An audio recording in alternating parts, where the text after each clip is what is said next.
চট্টগ্রামের অন্যতম জনপ্রিয় ও আকর্ষণীয় পর্যটন কেন্দ্র হল পতেঙ্গা সমুদ্র সৈকত। বন্দর নগরী চট্টগ্রাম শহরের মূল কেন্দ্র থেকে প্রায় 14 কিলোমিটার দক্ষিণে অবস্থিত এই পতেঙ্গা সমুদ্র সৈকত। ভ্রমণ পিপাসুদের কাছে এটি একটি প্রিয় নাম।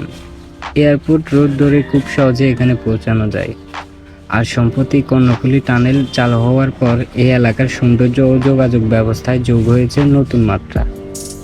পতেঙ্গার প্রধান সৌন্দর্য লুকিয়ে আছে এই সুবিন্যস্ত ওয়াকওয়ে ও কংক্রিটের তৈরি নিরাপত্তা ব্লকে।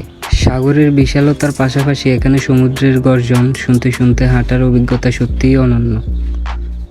যারা কিছুটা অ্যাডভেঞ্চার পছন্দ করেন তাদের জন্য পতেঙ্গায় রয়েছে স্পিডবোট রাইড, ওয়াটার বাইক এবং ঘোড়ায় চড়ার চমৎকার ব্যবস্থা।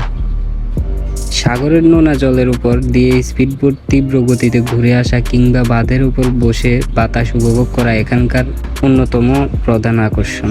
ভ্রমণের পাশাপাশি পতেঙ্গা সৈকতের খাবারের অভিজ্ঞতাও বেশ বৈচিত্র্যময়।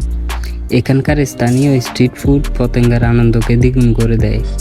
সমুদ্র সৈকতে সারিবদ্ধ দোকানে পাওয়া যায় মচমচে কাঁকড়া ফ্রাই, গরম গরম জিলেপি, মশলাযুক্ত চটপটি ফুচকা এবং নানা রকম শুটকি ভর্তা। কম খরচে এসব সুস্বাদু খাবার উপভোগ করা পতেঙ্গা ভ্রমণের একটি অবিচ্ছেদ্য অংশ। তবে পতেঙ্গা সমুদ্র সৈকতের আসল জাদুকরী সৌন্দর্য ফুটে ওঠে বিকেল গড়িয়ে সন্ধ্যায়। রক্তিম সূর্য যখন ধীরে ধীরে সাগরের দিগন্তে মিলিয়ে যায়, তখনকার সূর্যাস্ত বা গোল্ডেন আওয়ার এক অদ্ভুত প্রশান্তি এনে দেয়। চট্টগ্রামের শান্ত মনোরম বিকেলের অভিজ্ঞতা নিতে কিংবা প্রিয়জনের সাথে স্মৃতিময় কিছু মুহূর্ত কাটাতে পতেঙ্গা সমুদ্র সৈকত একটি আদর্শ স্থান।